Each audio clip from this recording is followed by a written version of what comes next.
J'espère que vous allez bien.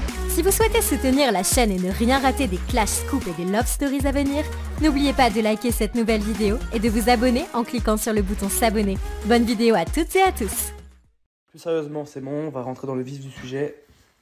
Bon voilà, je vais revenir point par point parce que c'est important d'expliquer, même si j'ai pas forcément besoin de me justifier sur des choses, mais parfois j'estime qu'il faut au moins faire comprendre aux gens le pourquoi du comment, pourquoi il y a eu ça, pourquoi il y a eu ci, ça, ci, ça. Parce que sinon on passe pour un fou, et quand je passe pour un fou, ça m'énerve parce que je suis pas si fou que ça.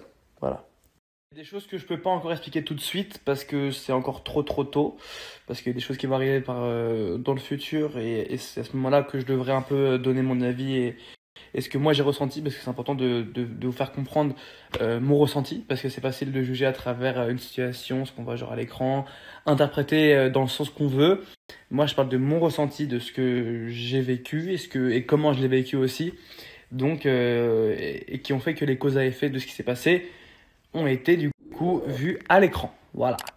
Des choses auxquelles maintenant que je m'en fous, parce qu'à l'heure actuelle je suis très heureux, je suis fou amoureux d'une femme qui m'aime, je pense pour de vrai, parce que je pense qu'on m'a peut-être jamais vraiment aimé pour de vrai avant ça.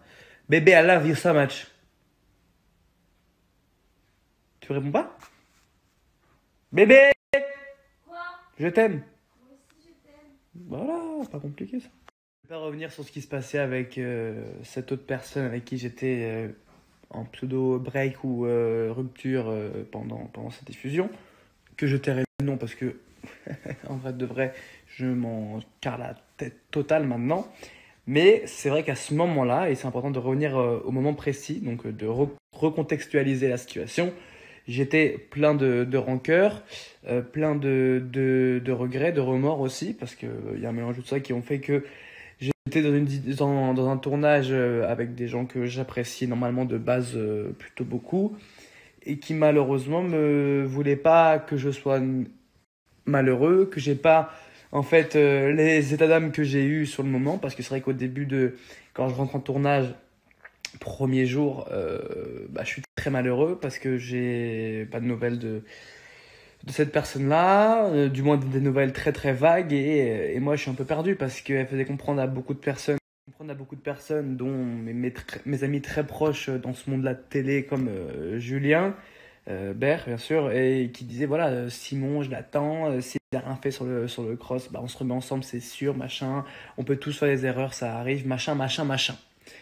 Voilà, en gros, ce qu'elle disait à tout le monde. Je vais pas commencer à vouloir sortir avec des preuves, des machins, rien à foutre. C'est ma parole, elle le sait, et voilà. Et moi, c'est vrai que sur le moment, certes, j'ai fait une grosse connerie qui est très grave et qui est parfois même impardonnable.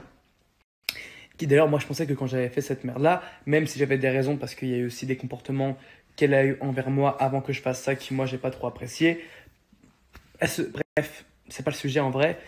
Voilà, on avait chacun, je pense, nos torts, et c'est vrai qu'il y a eu beaucoup de choses qui ont fait que je me suis rendu compte que je l'aimais vraiment et que j'étais très amoureux, parce qu'il y a eu beaucoup d'épreuves qu'on a vécues, qu'elle a vécues aussi, qui ont été très dures et qui ont fait que voilà, j'étais plein de regrets. C'est vrai que j'étais quand même très à cran. J'étais très à cran pendant ce tournage. J'étais sur la défensive parce qu'on essaie un petit peu, voilà, comme vous savez, c'est un tournage, donc on est toujours un petit peu de titiller, de chauffer. Moi, c'est vrai que j'ai un peu le rôle du petit lapin, mais d'un autre côté, certains me voient d'un œil méchant, d'un œil jaloux aussi, hein. Ils se reconnaîtront et vous pouvez savoir. Il y a des gens qui ont essayé de me causer du tort, d'essayer de m'intimider à des moments de la diff en pensant que j'allais me taire. Alors vous savez très bien comment je suis, parfois même trop, mais je joue ma gueule tout le temps et j'ai peur de personne. Et dans tous les cas, c'est pas des mecs de 33 balais qui vont m'intimider. Voilà, on est tous pareils. Voilà pourquoi je me suis très bien entendu avec Maëva, parce qu'on est pareil et on pense pareil. Et on a les mêmes manières de penser et de fonctionner. Donc voilà, j'ai donc été pendant ce tournage plutôt très seul finalement. C'est le problème. Pourquoi? Voilà, je me suis engueulé avec Nico.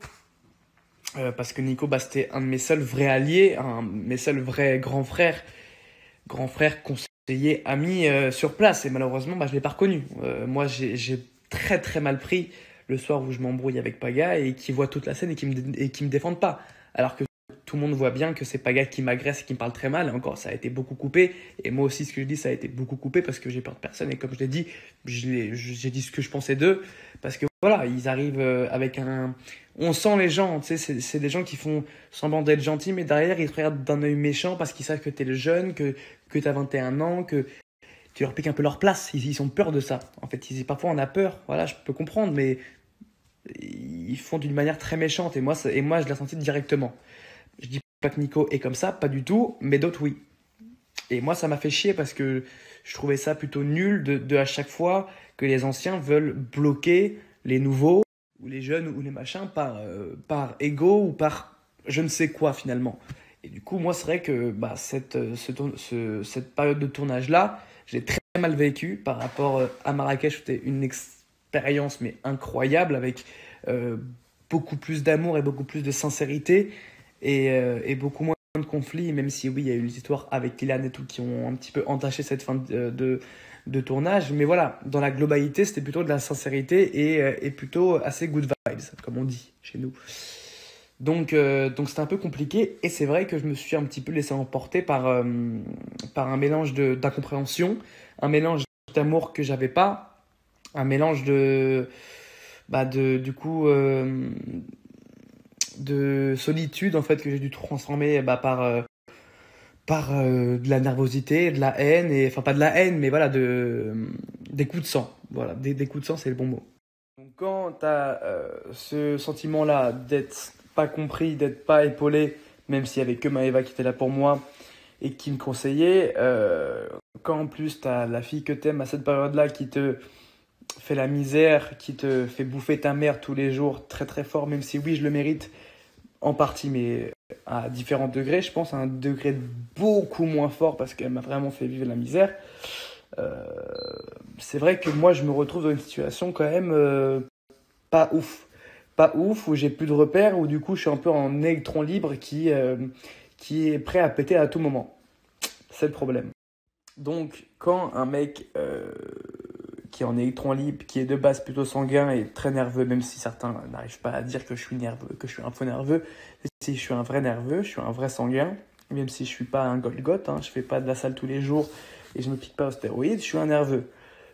Quand j'ai un mec qui est en face de moi, parce que mes deux seuls alliés à cette période-là, c'était Luna et Maëva, quand moi je vois Luna tous les soirs, très mal de ce qui est en train de se passer, parce que faut comprendre aussi que Luna, c'était un peu pareil, c'est qu'elle était aussi très seule parce que c'était l'ennemi de Paga.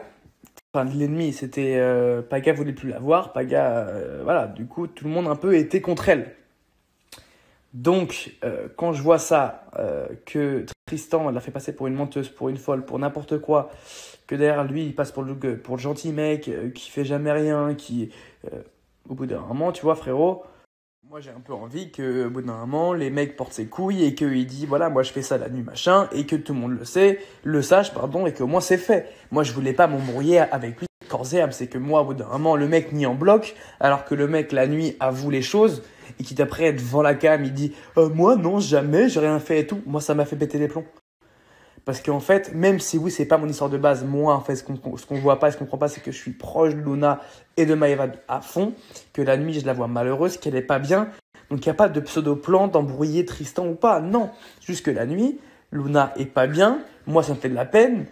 Elle me dit mais comment je vais faire pour que les gens me croient et tout, parce qu'elle passe pour une menteuse et ça la rendait mal. Luna c'est une fille très chill, très gentille, qui cherche pas les histoires et tout, qui aime pas ça. Moi je dis ok, je suis le seul mec qui comprend ce qui se passe, donc faut que je porte mes couilles et que j'aille au front et que je fasse comprendre à tout le monde que Tristan ment et au moins qu'il assume pour pas faire passer Luna pour une menteuse, parce que clairement Luna passait pour une folle menteuse. Pour une folle menteuse qui faisait des fausses histoires et tout, ce qui est faux. Parce que même moi au début, je pensais que l'histoire était fausse, que Luna l'avait inventée. Mais quand j'ai vu Tristan le soir avouer les trucs clairement, je dis c'est pas possible, mais avoue-le. Et moi ça m'a rendu ouf. Donc j'ai pris ce truc à cœur. J'aurais peut-être pas dû, peut-être, mais clairement, je l'ai pris à cœur parce que ça me faisait de la peine pour elle et que j'avais mon ami que j'aimais beaucoup. Je la voyais pas bien. Donc, n'importe qui, si on est des vrais amis, doit aller au front pour son ami. C'est tout. Moi, je marche comme ça. T'es mon ami, je te protège, je vais au front pour toi. Je suis comme ça. Moi, pour moi, c'est la base. Vraiment. Voilà. Après, personne supportait ça. Personne supportait que moi, j'aille au front. Bastos le premier, qui est, je pense aussi, une des personnes qui ont fait que je suis parti. Parce que c'est lui qui rallumait beaucoup la mèche et qui supportait pas que moi je parle et que dès que je parlais de ça, il me dit « Mais t'es obsédé par Tristan, frère !» Bah non, je suis pas obsédé, je veux juste que tout le monde comprenne bien ce qui se passe. Et qu'en plus, même ma pseudo ex ne me défendait pas. Donc là, j'ai pété un plomb, j'ai vrillé, je dis en fait, voilà, on est tous contre moi. Personne supporte ma relation avec Maëva parce qu'on est, je pense, les seuls vrais de vrais à 100%. Il y a d'autres personnes vraies, mais vraiment sans filtre. Et malheureusement, ça déplaît parce qu'on n'aime pas ça. Du coup, voilà, je pense qu'on a voulu chauffer la cocotte, contrairement à ce qu'on peut croire que c'est Maëva qui me disait va faire ça, ça et ça, c'est totalement faux. Moi, je me suis monté le chou à mort, à mort, à mort. Il y a eu cette fameuse dispute. Là, j'ai explosé, je suis allé trop loin. Et bien sûr, c'est des gestes qui sont pas du tout à faire, ni en tournage, ni même dans la vie. Il y a des choses qu'on ne doit pas faire. On ne vient pas aux mains, on n'est pas violent. La violence ne résout rien. Je le répète une bonne fois pour toutes. J'ai été très bête parce que j'ai succombé à une attaque facile qui me touchait vraiment parce qu'il a appuyé sur un point qui, moi, me faisait beaucoup de peine à ce moment-là, même si peu de monde le comprenne. Moi, ça me faisait beaucoup de mal parce qu'il y avait beaucoup de choses qui ont... voilà, il faut comprendre que ma vie, pendant 2 mois, avant le tournage, c'était vraiment... j'étais très mal. On me voit très maigre. J'avais perdu beaucoup de poids aussi, mais bon, je vais pas faire la victime, je m'en fous. C'est des vrais faits. Et malheureusement, qui pique sur ça, alors qu'il sait très bien que moi, ça me rendait très mal. Il a fait exprès parce qu'il a 0 punchline, il n'a pas de charisme, il a rien à part des gros bras et une moustache. Il a nada, frère, nada. Il veut piquer sur le seul truc qui peut me faire mal. Là, je vrille et je fais une connerie. Voilà, donc du coup, après, je respecte. Donc à ce moment-là, voilà, je dépasse les bornes, je respecte ceux pour qui je travaille, parce que c'est aussi un métier, il ne faut pas l'oublier, même si c'est la vraie vie, c'est aussi un métier. Je ne respecte pas les règles, je franchis la ligne rouge, et comme je respecte et ma production et toutes les équipes qui travaillent pour nous, je dis voilà, j'ai fait une erreur, il faut que je prenne l'air. Et voilà, donc je ne suis pas ni privilégié ni quoi que ce soit, je pars sans rien dire. Tête basse, hein, pas fier du tout, mais c'est comme ça. Donc malheureusement, c'est cher payé parce que j'ai succombé à un truc bête et j'aurais pas dû, mais c'est comme ça, c'est la vie et ça m'a fait, je pense, une très bonne leçon de partir. J'étais très malheureux, on me voit beaucoup pleurer, mais c'est vraiment vrai. Je pleurais beaucoup, autant parce que je laissais un truc inachevé, d'un autre côté, je regrettais parce que c'est bête de partir sur ça. Mais bon,